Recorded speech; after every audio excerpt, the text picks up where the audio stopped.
I'm Josh Liston from On the Bubble podcast, an oral history of television fandom, part of the Gunna Geek Network, just like the show you're checking out now. Shows on the network are individually owned and opinions expressed may not reflect others.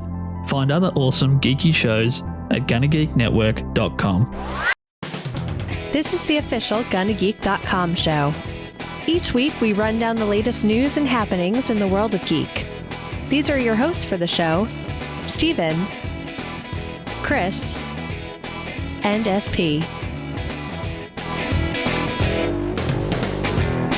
Welcome to an all-new episode of the official Gunna Geek Show. I am Steven, and with me, of course, is Chris Farrell. Howdy, friends. Also, we've got SP. After 2.5 years, I can safely report my new furnace is alive again. It's live. Woohoo! Hey, you know what else is alive? No. Unfortunately, the demand for the Snyderverse. That's still a thing going on many weeks later.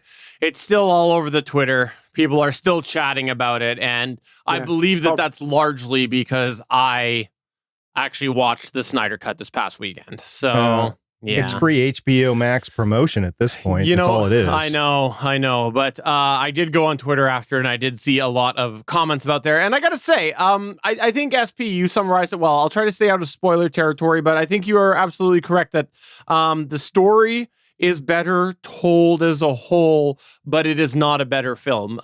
It's just there's too much. And though I'll stay out of the spoiler territory, I just want to give my 2 cents before, this fades away too much. I think the problem is Zack Snyder and Joss Whedon both have the same problem, is that they didn't understand where the DCU was at the time. Joss Whedon tried to treat it like there was multiple movies that had really established a universe. And Zack Snyder tried to treat it like there was a whole bunch of those movies needed to be filled into one specific movie, like a whole bunch of different stories that would have been better as multiple individual movies. So I think that they both actually weirdly had the same problem, but at opposite ends. And for me, I just feel like the Joss Whedon one is a lot more watchable as a single watch. And It's also half the length. Yeah, and obviously I've made it no secret I'm not a fan of the real release of Justice League. So the bar was already set low, but for me, Snyder Cut came in even lower. Look, guys, ensemble movies in Hollywood, very difficult to do because you have only so much screen time, even if it's a 3-hour movie, because we're at the point where we're making 3-hour movies, right?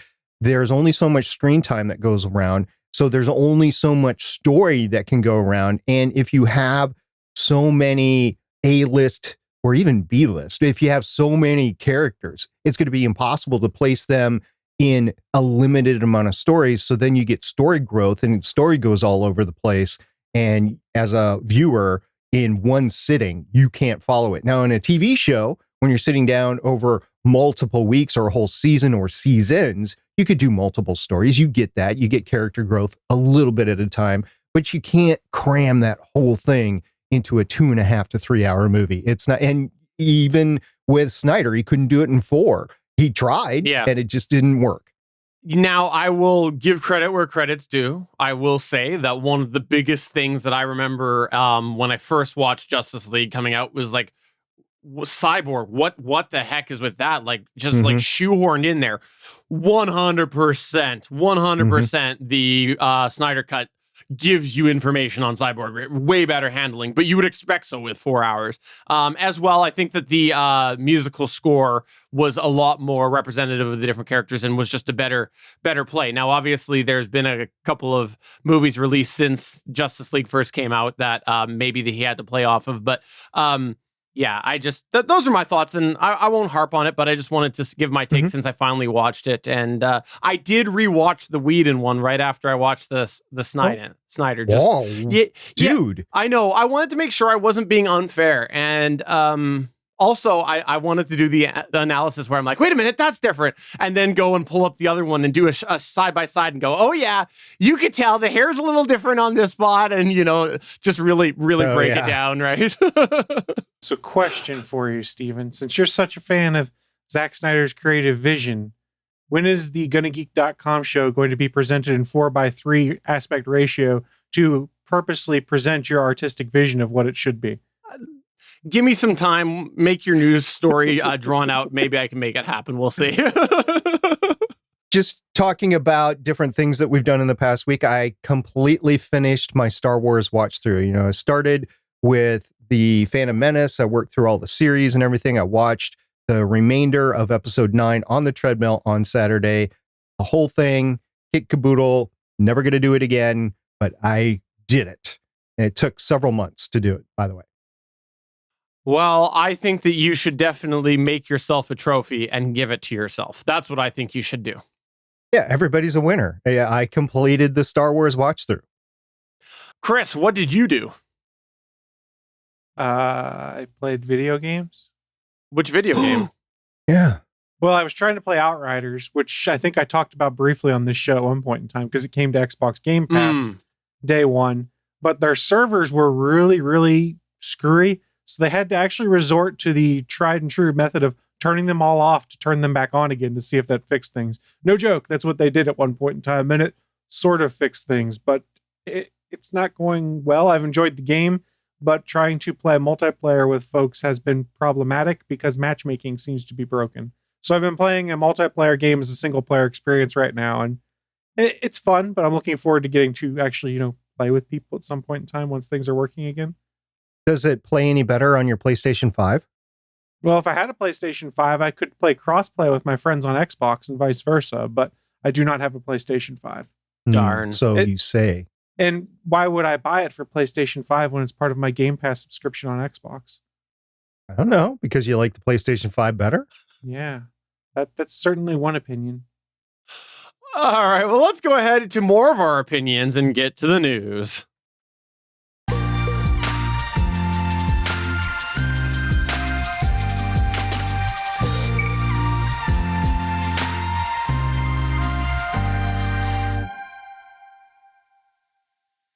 All right, so today is First Contact Day, and the reason for First Contact Day is because in the future, this will be the day that the Vulcans make communication with us, make contact with us.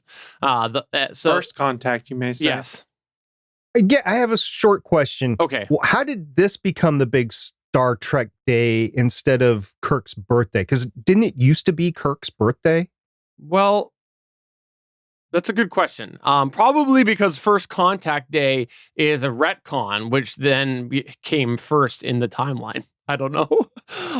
It's not really a retcon. They just established the timeline for when First Contact happened. That's true. However, today is First Contact Day, and that means that today Star Trek did take the opportunity to make it a real big marketing push for upcoming releases from different Star Trek properties. So I want to take a few minutes here to run down a bunch of the different things that were released today, and I'll just quickly go through them and then turn it over to Chris and SP to shut me up and give me their thoughts. And let's start off with Paramount Plus. By the way, a lot of this is Paramount Plus since that's basically where all of the Star Trek stuff is coming out of.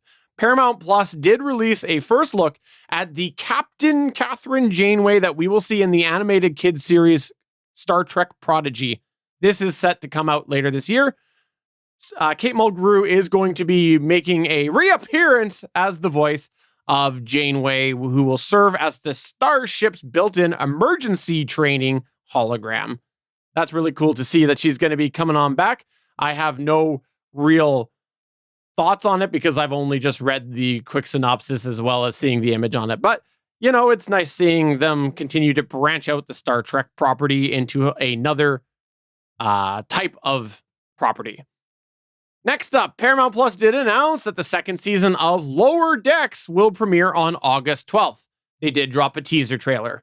Gotta say, not a lot in this teaser trailer, but I really liked season 1, surprisingly.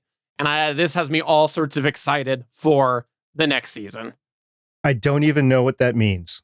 Well, I see what you did there. But check out the teaser if you don't know what Riker. Riker's in the trailer. That's where we're going with that. Next up, Paramount Plus did give a teaser trailer for the 4th season of Star Trek Discovery, which will also premiere later this year. I gotta say, I saw something really exciting to me. At the finale, spoiler alert, at the finale of season 3, they debuted new uniforms that were kind of new, but they were like the throughout all of the season 3, but the crew finally got into them, and I hated them. They were gray, they looked ugly. I thought they were like visually a disaster for the screen, and it's nice to see that they've gone back to the Star Trek colors with the style of those uniforms. So that's cool. Also, Paramount Plus did announce that they're going to be releasing a feature-length documentary called Woman in Motion, Nichelle, Nichols, which is all going to be about Nichelle Nichols' impact on a bunch of different areas of life, including space and a bunch of other things. This looks really cool. I've been really liking the different Star Trek documentaries and the behind-the-scenes videos that a lot of people are putting up there. Looking forward to seeing a little bit more about this. And lastly, Paramount Plus did give a teaser trailer for the upcoming 2nd season of Picard, which will premiere in 2022. Yes, it's been announced that it won't be premiering until 2022, but here's the exciting part about that. It was confirmed that the wonderful John Delancey will be returning as Q. Yes, this is awesome to me, and here's my conspiracy theory, again with a spoiler alert if you haven't watched season 1 of Picard.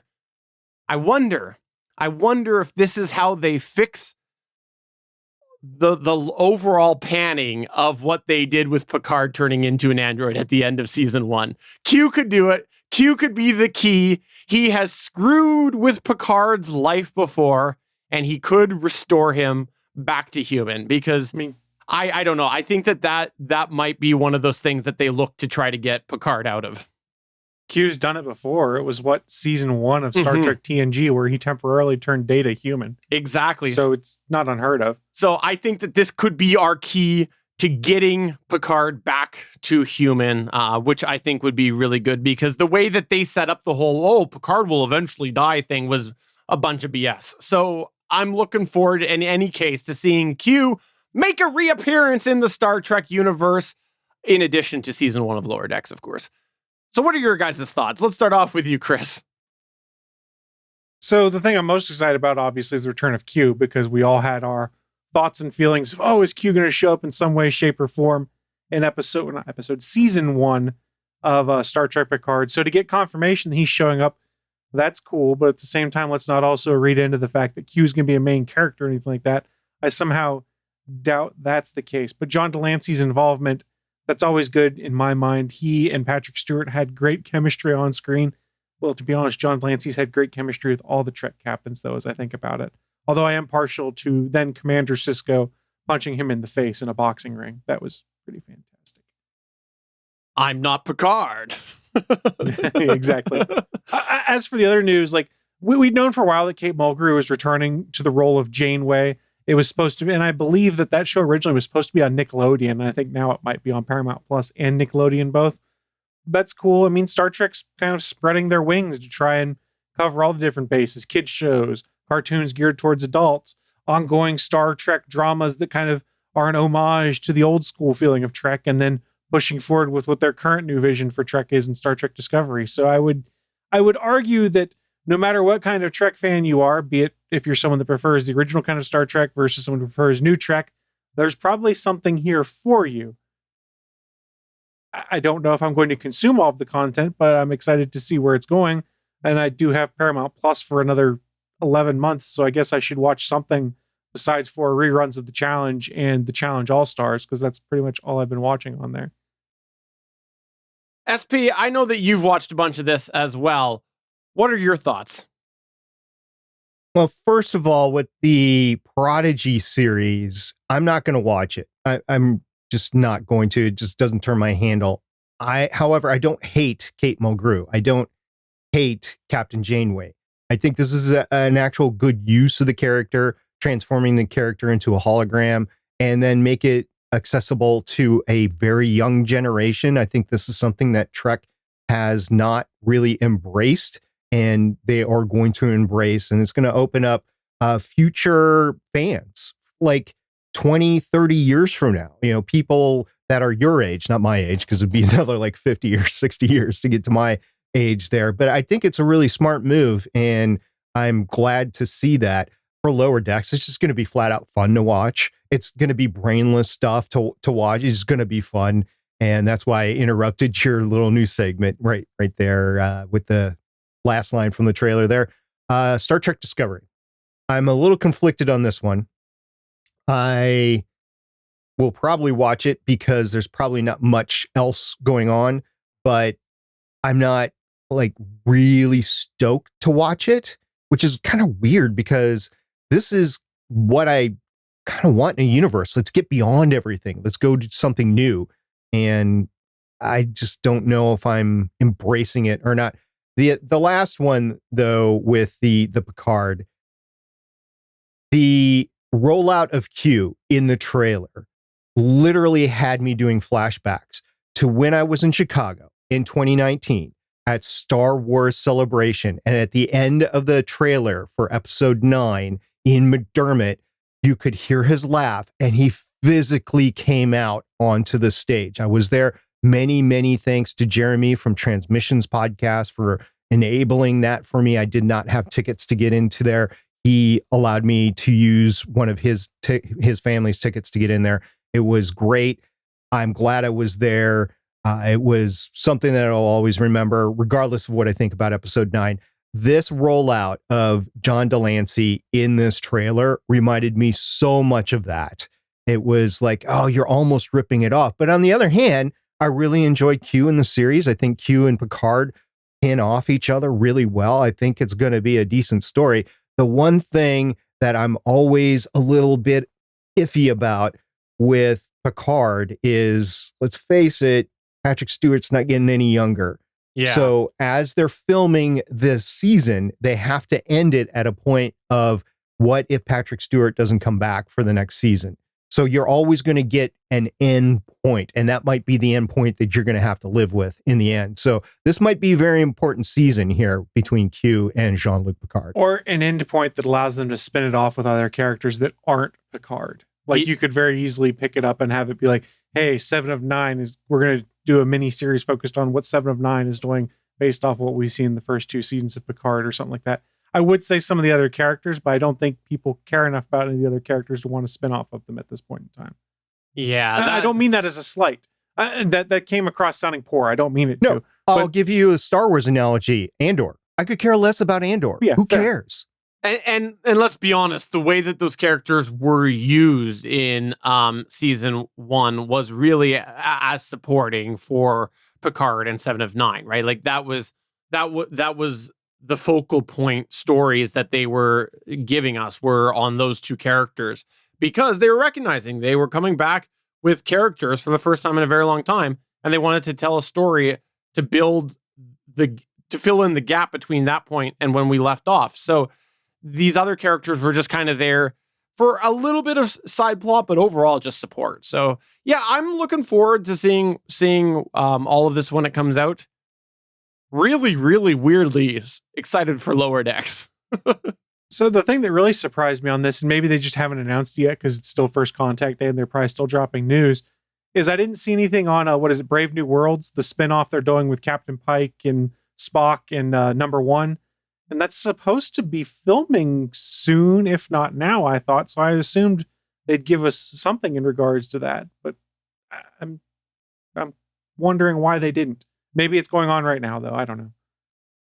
Yeah, I didn't think about that. Maybe it's because they're trying to fill in the schedule a little bit because... I mean, but that's part of the schedule. Yeah, that's true. I was thinking, though, maybe it's pushed to 2022.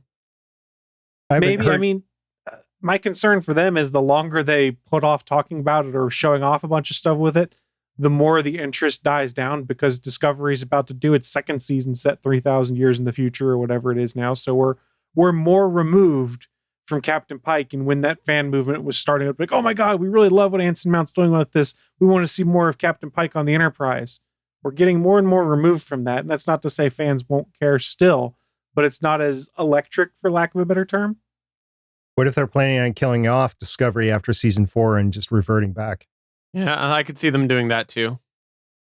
I don't know. I guess it depends on the numbers they get of people who are watching Discovery. Since that, much like all the Netflix things we talk about, they know what their numbers are internally and don't share it. So they get a good idea of how popular it is. So we're not basing popularity on things like a Twitter hashtag like we're doing with the Snyderverse restoration. I have not heard anything from Anson Mount or about him that would indicate that the series is not going forward. No, and I believe they did start filming in February, actually. I think it's being filmed in Toronto. Mississauga, maybe. Anyways, it's somewhere in Ontario. Yeah, but just to me, that jumped out as kind of a glaring miss of all of their upcoming Star Trek that they had going on, is Brave New Worlds not really getting a mention of what we'd seen so far. And like I said, let me preface this, as we record this, it's about 9 p.m. Eastern time on the 5th of May. It's very possible that they're still dropping news while we're in the middle of the show. So if they have, please don't send me the hate mail. Like, Chris, your head's up your butt. You didn't realize what's going on. Well, no, we're recording while it's going on. Send Chris the hate mail. Yeah, JS at GonnaGeek.com. No, Chris at GonnaGeek.com. No, JS at GonnaGeek.com. No, Chris at GonnaGeek.com. Or go to geeks.link/Discord and go to the Gonna Geek channel, and you can let me know in there. Yeah. Those are your two options. All right, well, let's go ahead and move on to the next news story here, which is all about the Pixel 6. When I heard about this, I thought, oh, Chris is going to talk about this on the show. Yes, this is kind of some interesting news and kind of jives with some rumors we've been hearing and kind of makes us understand what Google's plan is going forward for how they're going to support their Pixel lines of phones. And I got the news from Droid Life and 9to5 Google and a few other sources I put together. But here's the basics. Google has reportedly been working on a processor they have codenamed Whitechapel, according to 9to5 Google. They viewed documentation with references to it and upcoming devices. Upcoming devices such as the Pixel 6, 5A, and another new phone from Google possibly coming later this year. We don't know a ton of details about Whitechapel's capabilities, but we've seen it attached to something with a code name of Slider, which people have taken and found in the Google Camera app when they've deconstructed it. Slider is some sort of shared platform with Whitechapel that ties to two devices codenamed Raven and Oriole. These are supposedly the Pixel 6 and the Pixel 5A's code names. So let's dig in a little deeper. The folks at Droid Life and all these other guys kind of dug in and found a bit more information. They said the new Whitechapel chip is supposedly referred to as GS101 and could be built with Samsung Semiconductor and Samsung Exynos components and software. In other words, Google may be helping Samsung with this chip to leave Qualcomm out of the equation. We'll come back to that, why this is very important, the Qualcomm piece. Since the story first dropped, a second confirmation of the GS101 chip has surfaced, along with another codename of Dauntless. Michelle Rahman from XDA believes that GS101 has a 3-cluster setup with a TPU, a tensor processing unit, and that Dauntless is some sort of security chip, possibly related to Google's Titan M chip that we've seen them advertise. Additional reporting and speculation by XDA puts this chip in the 5-nanometer octa-core chip with an ARM Mali GPU. It may end up being in the upper mid-range, and we can equate this to something similar to the current Qualcomm Snapdragon 7 series lines of processors. So 2 things we can take away from this. They're not going for a cutting-edge chip, it doesn't look like. They're not going for something that's going to compete with, the Snapdragon 865, I think, is the current cutting-edge chip. But that sort of makes sense because what we saw with the Pixel 5, is they went with the Qualcomm Snapdragon 765 Plus or something like that. They went with something that wasn't the cutting-edge chip because A, it's cheaper, and that cost gets carried on to us, which is kind of nice. And B, they've started to realize you don't have to win the spec war if the experience can be good. So something I brought up here is this is leaving Qualcomm out of the equation. Why is that important if you are an Android user or more specifically a Pixel user? One of the more problematic things when it comes to owning an Android phone is long-term software support. If you have an iPhone, you're used to the fact you can squeeze 5 to 6 years out on OS updates anymore, it seems like. The hard thing for the Google ecosystem has been you're reliant on Qualcomm putting out updates to these Snapdragon chips for 3+ years to be able to do OS updates. When Qualcomm stops patching and putting out updates for a Qualcomm chip, it's really tough for Google to be able to continue to support it because they're unable to patch the processor, any of those other things. And that is why you've seen a lot of these initiatives from Google and Samsung and things like that to push out the life of Google and Android phones, but they've only been able to go out to 3 years because Qualcomm is only supporting these processors for 3 years. If Google gets into the same game as Apple here of using a processor that they are responsible for manufacturing, that means you can push out how long these phones can be supported for. You can also better engineer these devices to work more specifically with some of those processors so that you can get more power savings, so you can optimize appropriately, things like that. This is one of these things people have been asking for a long time, of saying, hey, Google, you need to get in this game so that you are no longer reliant on the Snapdragon processors. And I just triggered my assistant because I literally used the trigger words there. I apologize, everyone.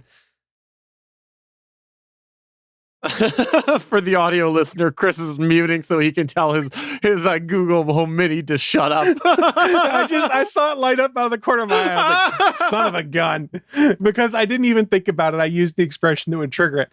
But importantly, though, let's go back to this. If Google is getting into the processor game and their processors don't suck, let's keep that in mind. It's good news for people who are Pixel users because it may mean you're getting more years of life out of your devices, because we have seen folks, they're still out there rocking Pixel 1s and Pixel 2s, and they're not using any official Google updates of the OS anymore because they're no longer officially supported.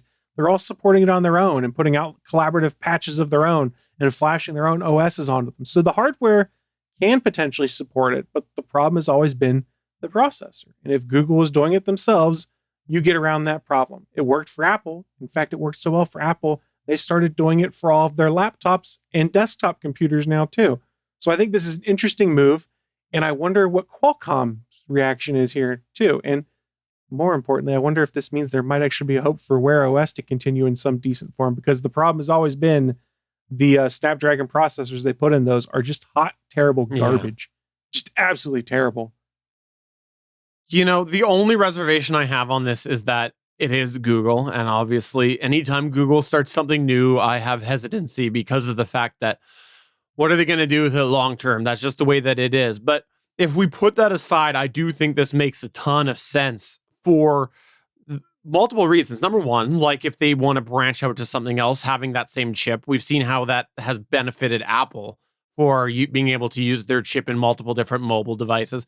But the second thing is that Google has pretty much, since they launched the Pixel line, not even pretty much, Google has definitively, since they launched the Pixel line, done their own thing in different areas of every single phone. And starting back with the first Pixel, they said, no, we don't need all of these different camera features you're having. We can do the same thing with software. And they've done this along the way with different areas. And so it is something that they are obviously open to having their own creative vision that they think will fit a certain niche. And so far that has worked. Is the Pixel phone, and has the Pixel phone ever been for everybody? No. It has not appealed to the masses like the iPhone does, or a Samsung device. That's not the case. But they know what they're going for. And, you know, maybe the Pixel 2 or 3, they kind of tried to go the wrong way. But now that it's clear that they've gone back to where they were with Pixel 1, which is that they were looking to do a certain thing with that product. And so I think this could fit in very well because, like you said, they used the past generation this time on their quote flagship phone, and it worked. For everybody that wanted what the Pixel 5 was, it worked. So I would love to see what they do with this, as long as they engineer it right. And I don't think that should be a concern. You know, Google's kind of dabbled in this sort of thing before. Do you know that Pixel processor, or whatever the photo thing is that they put in, is that something that Google designed, or is that something that they... My understanding is, I think it's the Pixel Visual Core or whatever they called it, was something that was of their own design. that they snuck in there and people didn't actually know it existed until they started doing teardowns. Google's like, oh, surprise, this is something we're going to enable with the software update at a later point. Right. So I look forward to seeing what they do if this does come out, and I think it could really benefit the line. Now, one thing to keep in mind before we toss over to SP on that, this is also pixels we're talking about. So this is a very small market share. Yes. Google deciding to go with their own processor is not necessarily going to shake up the Android headset ecosystem. No. However, if they're successful with it, you may see Samsung start to consider doing more of their phones in North America with their Exynos processor instead of buying Snapdragon processors. Because it used to be for a lot of these Samsung devices, if you bought the international version, it didn't have a Qualcomm Snapdragon processor and it had a Samsung homemade Exynos processor. SP, what's your thoughts on this? I know that Chris and I are just like, we pale in comparison for our Android love compared to you. I have several things to say. The first of which is, Chris, when you say forever, comma, is that some sort of dictation to your Google device and you're just trying to tell your Google device to put a comma right there? Are you just so used to that? And then what kind of comma is it? Is it an English comma? What's up with that? I don't even know when I did that, so it's probably just a speaking quirk of mine. Okay. Second of all, Stephen, when you said reservations and Google, did you check your Gmail? Because I'm pretty sure that Google wanted to try to make you reservations at a restaurant, maybe a flight, a hotel somewhere. So I don't know. You might want to check for some sort of reservation that popped up as a recommendation in your Gmail. Did they enable that in Canada? I don't know. In my email right now is weird. Somehow I've managed to book for a hotel, a flight, and a bunch of movies. And no movie theaters open around here. It's odd. Yeah. Are those home delivery movies? Like, are you streaming them or are they mailing them to you? We won't talk about the movies that's reserved for me right now. Oh, my. Oh, yeah. Okay. Pirates, so huh? As far as phones go right now, I won't go specifically to Pixel right now. You guys are the Pixel experts, and I can't really refute anything that you guys say on here. But I will say, in general, what you're talking about in the cell phone market, Chris, you alluded to it a little bit, is that we're at the point now where the high-end phones are just a little bit extra, right? And the only reason you buy a really new phone after a couple, 2-3 years is the battery starts to go out, or it just starts to get wear and tear on it. And you're like, well, yeah, I need a new phone that works a little bit better. But you can extend that, as Chris, you said, you can extend it up to 5 or 6 years possibly before you start losing that OS infrastructure on some phones. And the market is just being saturated. Nobody really wants to buy $1,000, $1,500 phone. And I realize the Pixel is a little lower price point, but I just will throw that out there for, in general, smartphones. The other thing that we have going on right now is a chip shortage. So it might not be the specific chips that you're talking about in this story here, but in general, you have a computer chip shortage worldwide that is affecting manufacturing. And in fact, Samsung decided not to put a new Note phone out this year for these two reasons that I just talked about, because they just didn't see a market for it in this particular year with the pandemic and slowing smartphone sales and chip shortages. And I think we're seeing the market finally taking that strategic pause, slow down a little bit. You don't need to release that new phone every year with that great new capability. And I think we're seeing a little bit of that here with the Pixel 5a and the Pixel 6. I know the Pixel line in its entirety has kind of been driving here, but I think we're seeing it even more with these speculations. That's a really good point about chip availability. That might be one of the factors as well, is they'd been mulling it over for a while and maybe they had some troubles. And so they said, fine, time for us to do it. I didn't think about that. Good point, SP. Well, one thing to keep in mind, though, with the Note also is I think they're using that as a convenient excuse to potentially shut down that line. Because if you look at the most recent, what is the regular Galaxy line of phones, they're basically Galaxy Notes. In fact, they even built a stylus for them now. So you sit there kind of going, why do you have the Note line when you've got the Galaxy Note, the Galaxy S line, which is pretty much the exact same thing now? Where's my differentiating point? So I think they might also be taking a little bit of a pause there to be like, oh crap, we've kind of made these products the exact same. Now's our time to cancel.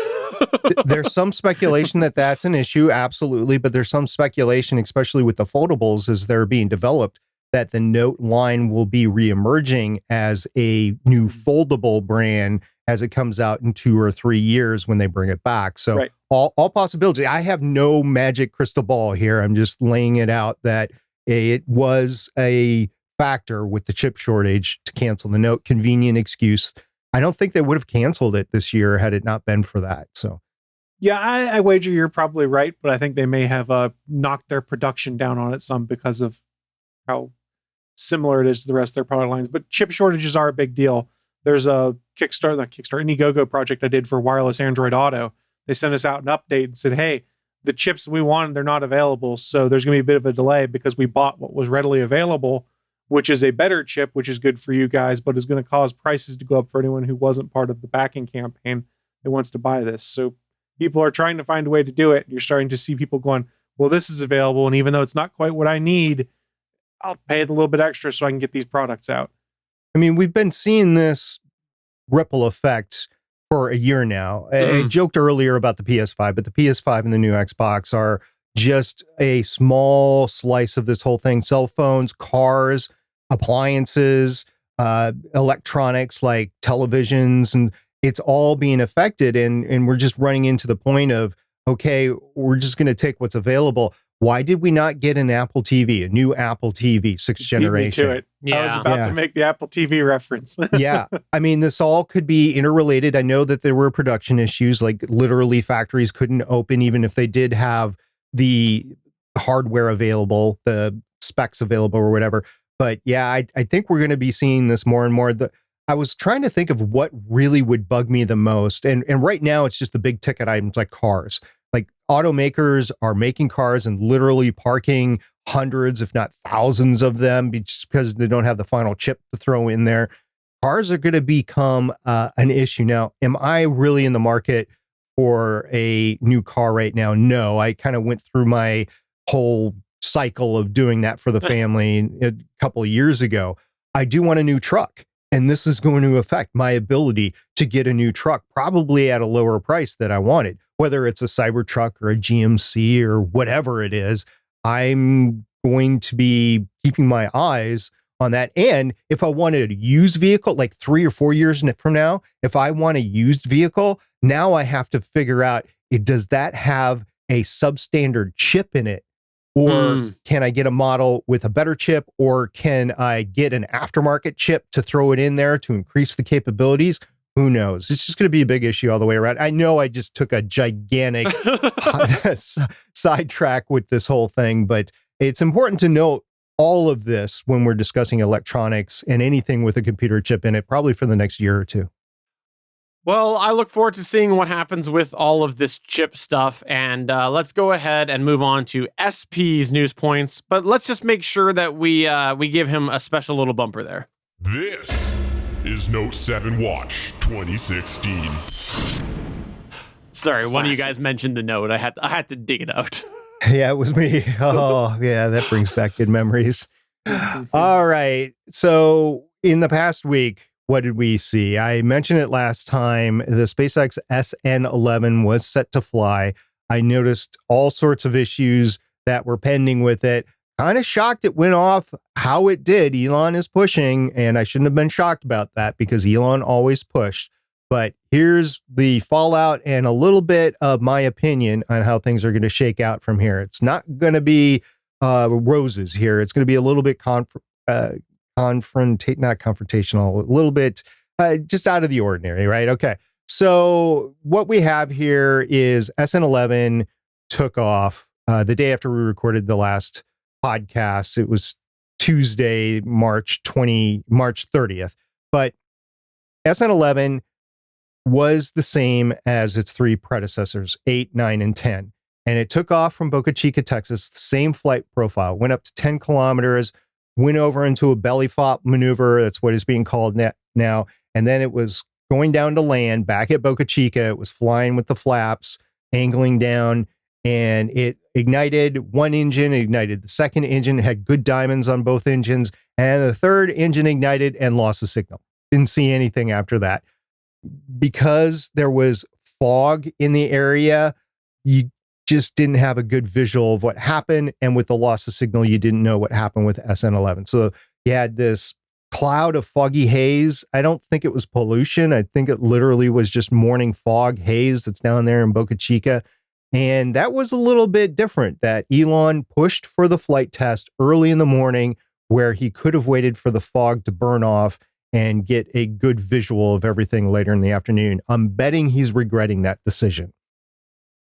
Well, after that third engine lit, and it was going to start what I will call the pull-up maneuver. I know it's not what it's called, but the pull-up maneuver, because Elon made a joke about it on Twitter. There was a massive explosion. The people that were on the ground there to view it heard it. The cameras that were recording it heard it. The problem is we didn't know exactly what happened when. Did it fall down to the ground and explode? Did it explode in the air?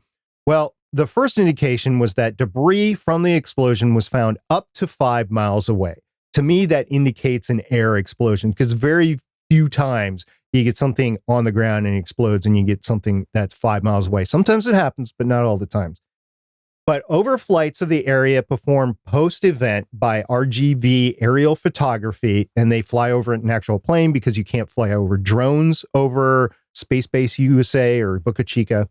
They confirmed that the prototype did not land, the prototype being SN11, did not land or impact the landing pad, and major pieces of the ship were scattered throughout the area, throughout the launch and landing area. I, at the time of this recording, am unaware of any reporting indicating any major damage occurred during the flight or upon explosion. By that, I mean there was no buildings that were completely taken out that were integral to the SpaceX's future plans. The tank farm survived. Even the little prototype that they used for the very beginning, right? It was there. It lost all its liquid because I think the explosion shook loose the tank or whatever. So all the water, it's a firefighting station right now, and all the water came out and everything.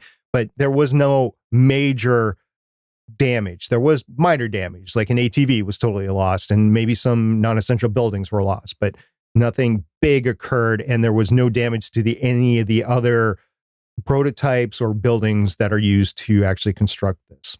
All right, now we're going to get into a little bit of my opinion on what's going on here. So I'm going to state it as my opinion. I'm going to say that it is not the views of Gonna Geek. It's not the views of Chris or Steven. This is just my personal opinion on what happened. Hold on, So let me cover you here. Yeah. SP's opinion 2021. There you go. As stated previously by me on this show, it's become apparent to me that there is some sort of major design flaw in the Raptor rocket engine, or I'm going to include the fuel system now, which is causing issues in these Starship flights.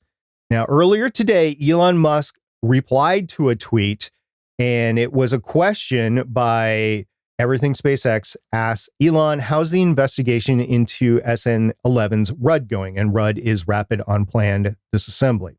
Elon replied, ascent phase, transition to horizontal, which is the belly flop maneuver, and control during free fall were all good.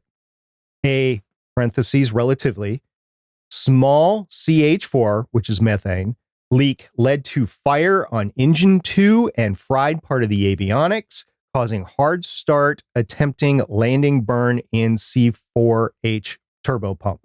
This is getting fixed 6 ways to Sunday. That was the tweet.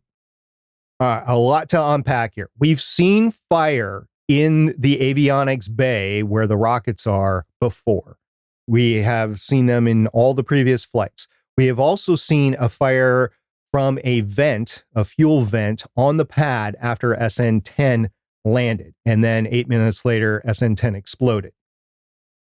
You have issues going on with the design, in my opinion, for all that to happen.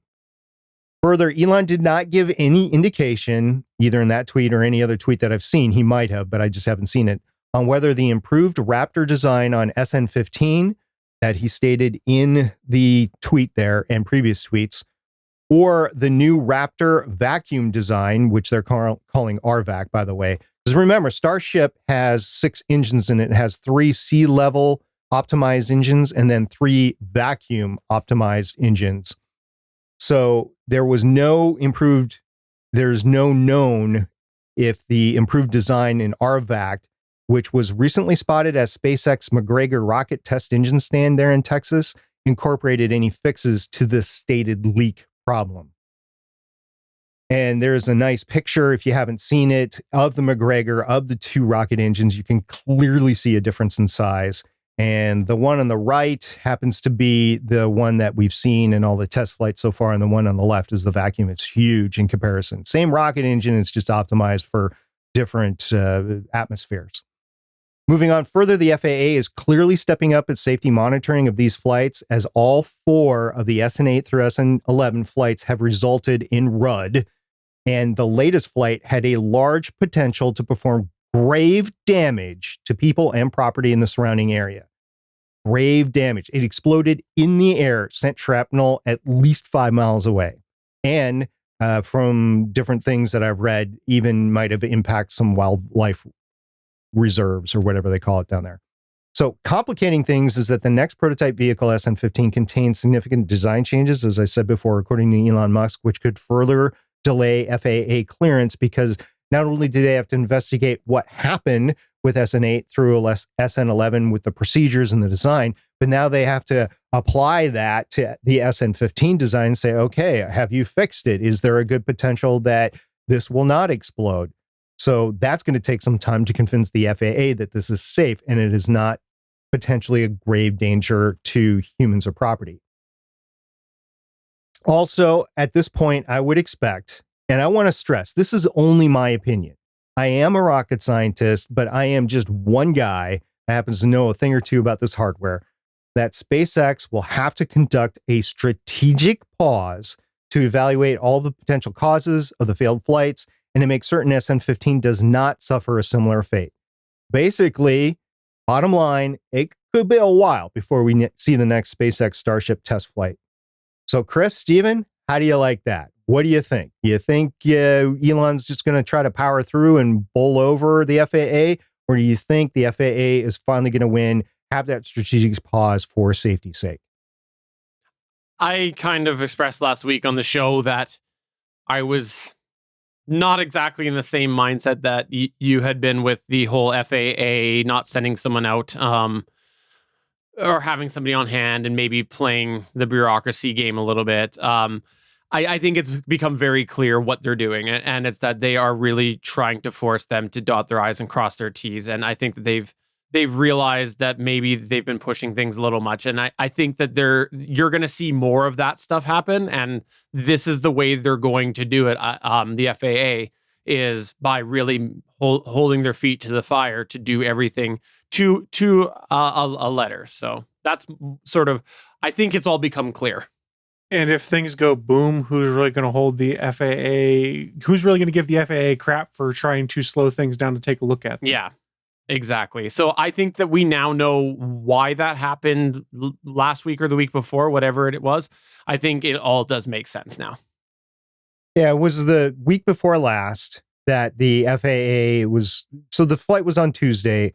On Friday, Elon wanted to go ahead with the flight and he couldn't because the person wasn't in place. And then they were not there on Monday. It took the FAA another day to get there. I do question the ability for the FAA to get somebody there on site. I think they really need to have a permanent presence. And I think it, at this point, needs to be more than one person. I think you need to set up a small satellite office there and start transferring people to Brownsville, Texas, much like Elon Musk is doing with his company and everything surrounding. He's actually come out and said he's investing in the area. He's donating a lot of money to create new schools because, you know, when you bring a ton of people into an area it's not meant to have a ton of people and they're young professional workers, they're going to have kids and you have to have the infrastructure to handle all that. So Elon is making this a growth area. I think the FAA needs to step in for safety's sake if they're going to monitor commercial spaceflight activities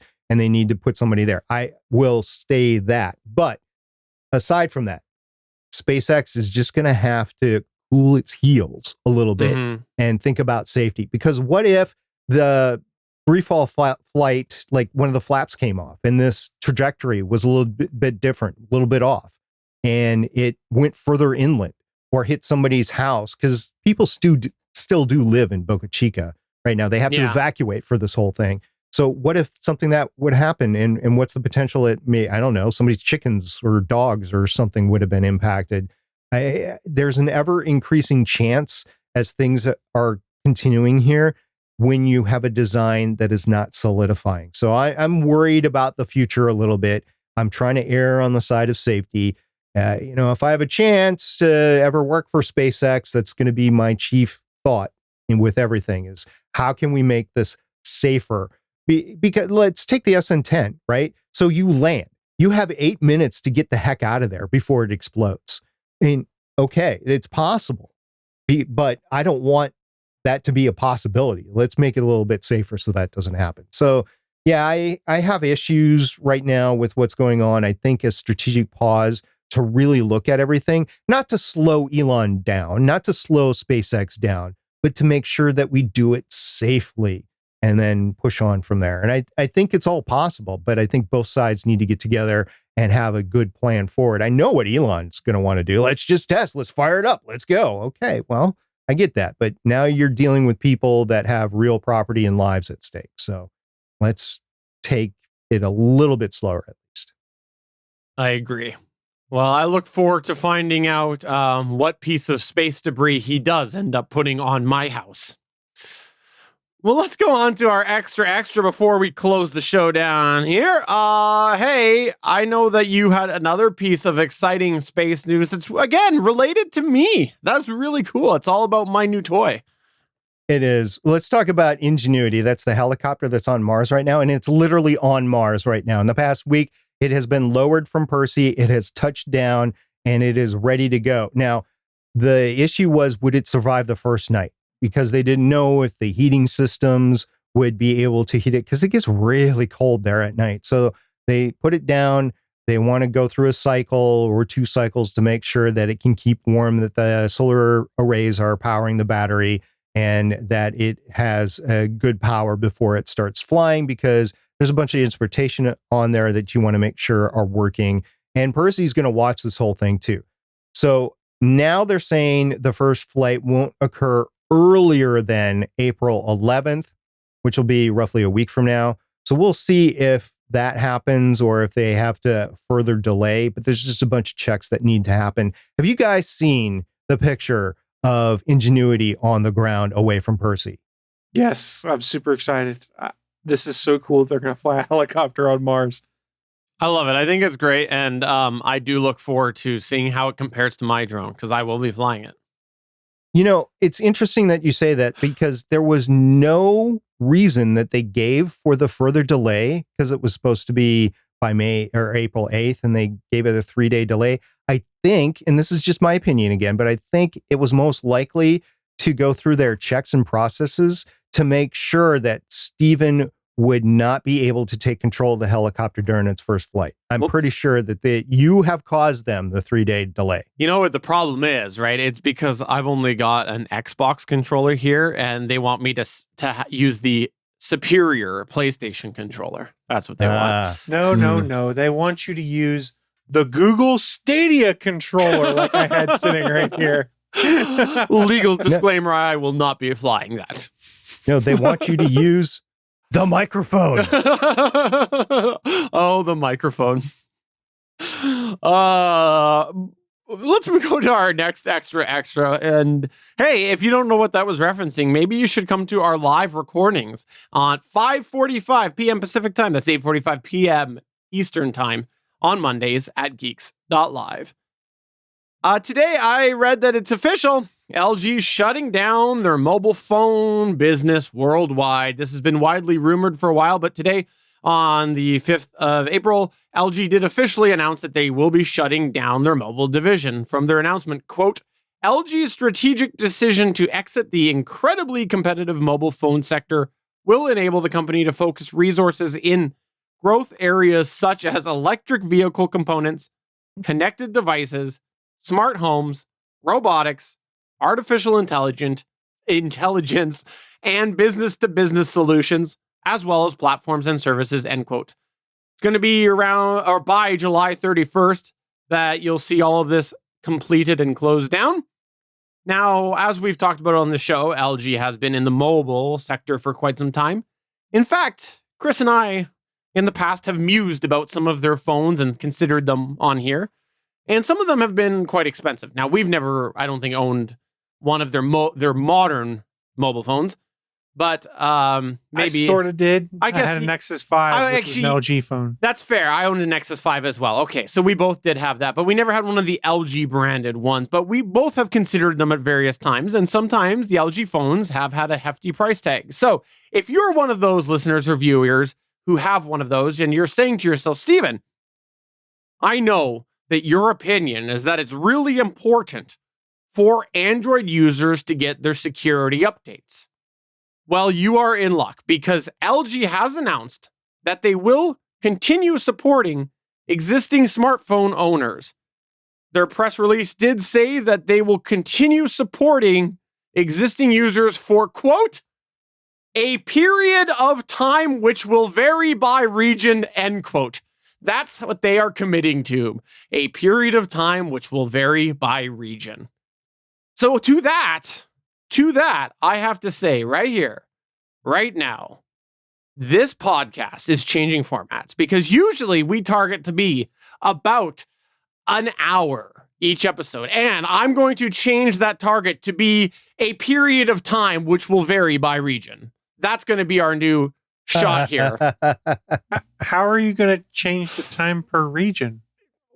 I might do a special release that is only available for Canadians. Huh. It'll be available on the Gonna Geek Plus, only available in Canada. Well, I mean, I do own the domain Gonna Geek Plus, if I remember correctly. We can make this happen. Subscribe on our Patreon at patreon.com/Gonna Geek Plus, which doesn't exist. So this is not surprising. LG has been around in the phones for a long time. Like I once owned, I think my very first phone actually was an LG, a little clamshell flip phone. It was when I was younger. I believe it was an LG. So yeah, not that surprising. They've really tried. They've tried some really different things with some of their phones, but they never could really get that firm grip that Samsung has had in the Android market. It's interesting that we're talking about this today because I was on the treadmill this afternoon. I was watching Iron Man, and in the original Iron Man for 2008, and he had that funky phone. It wasn't a smartphone. It was a phone with the screen that flipped up and went horizontal, if you guys remember, and he had a little keyboard underneath that. So I was watching that, and I paid attention to the brand. It was a LG. I don't think it was ever a production phone. I think it was just maybe a one-off or whatever they did for the screen. But that was interesting. And my last LG phone that I owned and used, I believe, I might be off on this, was the Verizon Voyager. You guys remember this thing? It was a full keyboard phone from top to bottom, except for it was sideways. And it had a screen that flipped up. So it had a bigger screen on the outside. It had a smaller screen on the inside. And then when you flipped it up, it had stereo speakers.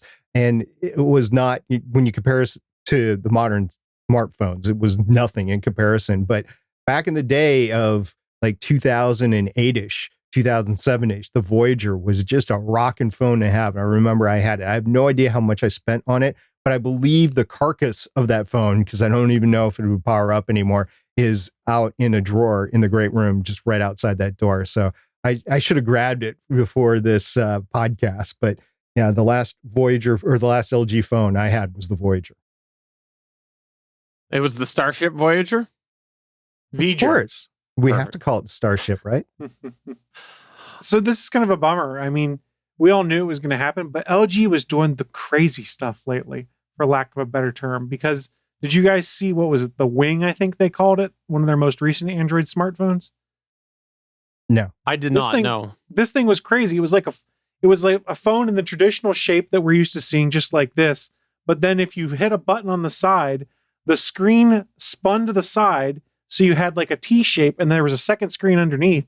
So like you could have a second smaller screen while you were playing something in widescreen. So in theory, you could be watching a movie on the widescreen and have your Twitter up on the smaller screen that was below. It was really kind of cool. And they were also saying they were working not on a foldable phone, but on a rollable phone, which had not yet come out. So there was some cool stuff they had in the works that I think would have been neat to see, but I totally get their move. It's not sustainable here. When's the last time you heard anyone go to the store and be like, oh, I got this new LG V30?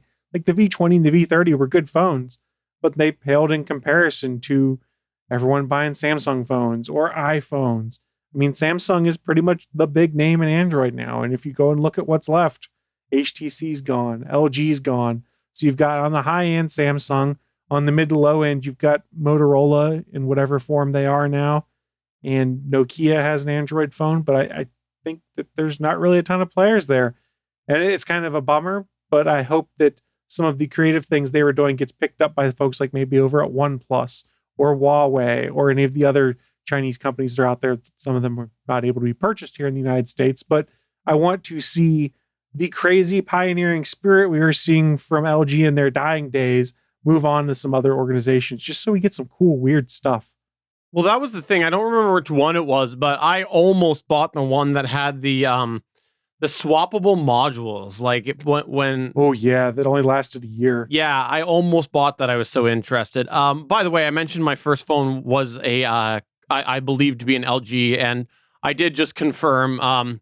For the video viewer, I had cracked my first phone. I had fallen with it in my pocket. Actually, when I had done that, I had cracked a rib too. But it at the same time cracked my display on my LG phone, and I managed to find a picture of the display, or my attempt to take a picture of the cracked display, but I was using like either a really cheap digital camera that couldn't focus or another crappy clamshell phone. So here it is right there. And it's also protecting you from seeing a crotch shot for the video viewer. So it's safer for us all. Exactly. So there you go. It's very fuzzy, but you can kind of make out the LG logo and a cracked display. Yeah, it was a green display. And I loved that it was green backlit. I do. I miss the green and the black. The green screen and the black, or the black background and the green text. I miss those days. Yeah. All right. And I think you had one final extra news point for us, didn't you, SP? I did. So, guys, I'm into space and stuff. Well, Disney Plus had this series called The Right Stuff. And after one season, Disney Plus said, nope, we're not going to do it anymore. Now, The Right Stuff was... Wait. So what you're saying is that they did not have the right stuff. They had the wrong stuff. Apparently not. Yes. Now, this is the same story that's after the book that Wolf wrote. And the movie back in the day, The Right Stuff, that was so iconic. And they were taking the Mercury 7 astronauts through it. And apparently, I have not watched this.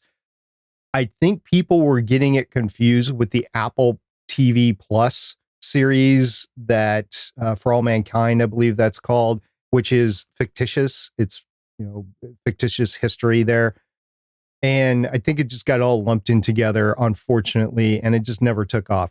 Now, they are shopping it around. Warner Brothers said, hey, wait, here's the complicating factor. I think today the rights to the actors expired, and Warner Brothers was trying to make Disney extend that for 2 weeks so that Warner Brothers could take a good hard look and see if they wanted this series or not. If I'm Disney Plus, I don't know if I do that, because I'm not sure what's involved in extending the actors for 2 weeks, but I have to assume it is not cheap.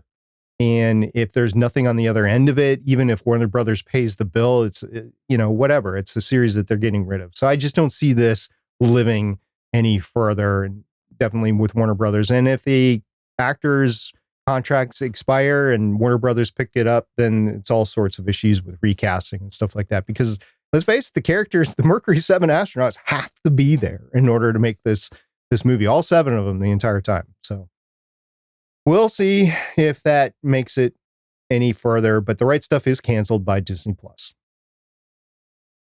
I have to say, I was completely oblivious to this whole thing. Sorry. I honestly hadn't heard of it until today. I was going to pick it up later on in the summer as I was running on the treadmill or whatever, but it wasn't high on my priority. Same here. This is a show that I think was originally supposed to be on Nat Geo, and then they moved over to Disney Plus. Well, it was Nat Geo on Disney Plus, I believe. Yeah. but I don't think it actually broadcast on National Geographic Channel like the original plans had been for it. I think it became only on Disney Plus. So Nat Geo did a couple of seasons of that Mars, the whole Mission to Mars thing. And I watched the first season, but I haven't picked up the second season. I mean, there's just so much TV out there and I have so little time. And I have to do this little thing called work. And then I podcast for fun. So I don't have all the time in the world to watch all these series. And I just pick them up as I go along. And heck, even with the pandemic, I'm still behind on a lot of stuff. Well, that's going to go ahead and take us towards the end of the show. Before we go, though, let's tease next week. SP is going to have a space symposium next week. And what do you got on in the hopper for next week, SP? That'll be a fun discussion. It will. I've created it to be an extra fun discussion. I'll probably take a little bit more time to craft it a little bit more. We're going to be talking about the Galileo spacecraft probe that went to Jupiter in 1989. We talked about Magellan already, that was launched out of the Space Shuttle Atlantis. This was the second probe that was launched out of a space shuttle. So it's going to be a good talk. We're going to talk a little bit about space shuttles. We're going to talk a little about Jovian moons. We're going to talk a little bit about road trips and what our longest road trips are. So this is going to be a fun discussion, so don't miss it. Also, I did mention earlier, we do stream this show live on Mondays at 8:45 p.m. Eastern Time. You can come chat with us there. Kent in our chat has suggested that SP can skip sleep and watch more stuff. I think that the logic tracks. So, SP, our chat has solved your problem. Oh, thank you so much, chat room. I really appreciate the thoughts. And as I just collapse from exhaustion between now and next show, and I'm not available to be on the next show, you'll know why. And I will do my best SP impression when I read through your symposium. Go ahead. Be my guest. Anybody could do it right now. A monkey could do it. Guest lecturer Stephen Jondrew. I'm not going to do a good job, let's be honest. All right, Chris, is there anything that you would like to plug or promote? You know, I would encourage you, if you've had the opportunity to guest host on any podcast lately, maybe you want to plug yourself a little bit. That's just my suggestion, but you go where you want to go. Stephen, I'm not a guest on this show. I'm here every week. I was not talking about that. It might rhyme with Medgens of Meald. Yes, I kid. SP was kind enough to extend an invite to me to be on Legends of S.H.I.E.L.D. last week to discuss episode 2 of Falcon and Winter Soldier. And I do believe that should be out and available in all your feeds now. It was a ton of fun getting to reunite with both SP and Nichelle, my co-host on the Starling Tribune, and talk some MCU goodness. And if you enjoyed my appearance last week, you better prepare your ear holes because I'm back this week for episode 3 of Falcon and the Winter Soldier. I love when you're in my ear holes, Chris. I love it. Chris, is there anything else that you would like to plug or promote since I kind of forced you to do that? Just the old standby. Don't forget, there's a lot of live content that we have. Go over to geeks.live. If you're watching the show live, you're there right now. Scroll down to the bottom of the page, and there's a calendar of all of our upcoming live events. Please come back, check out some of that live content, and let them know that we sent you. SP, what would you like to plug or promote since, you know, you managed to force me to make Chris plug your show? With his ear holes. With his ear holes. I had the phenomenal opportunity to guest on the Chris and Christine show from the world famous K2 studios in San Diego. I did not travel to San Diego, unfortunately, but that is where the show is home. And it was episode 82 titled Space, Podcasting, and a Wedding. And then Christine makes a special announcement with me on the show. I was very honored that she made that announcement while I was on the show. I won't say what that announcement is. It was very special for Christine, so go check that out. And Chris is an avid listener of Better Podcasting, so he had me on the show, and it was just a blast. It was fun, and I really thank them for having me on the show. And it was a fun show. If you like me talking about space and sci-fi movies and stuff here, you should go check out that show. It was really fun. Awesome. But that's going to go ahead and take us to the end of the show. So, for episode 371 of the official Gonna Geek Show, I'm Stephen Jondrew saying, yep, the show has a new format, a new length of time. And I'm SP, and I'm looking forward to getting my next Note phone. I'm Chris, and I regret using the term ear holes already. Chris Earholes Farrell, coming soon. Bye. Bye.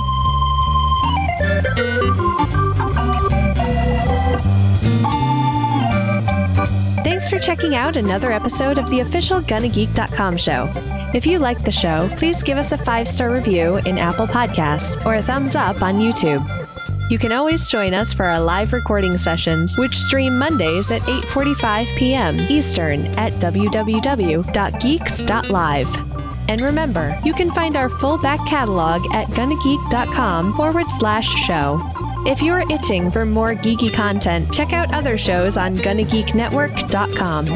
Voice work was by Emily Prokop of the Story Behind podcast. That's it for this episode. We hope to see you back again next week.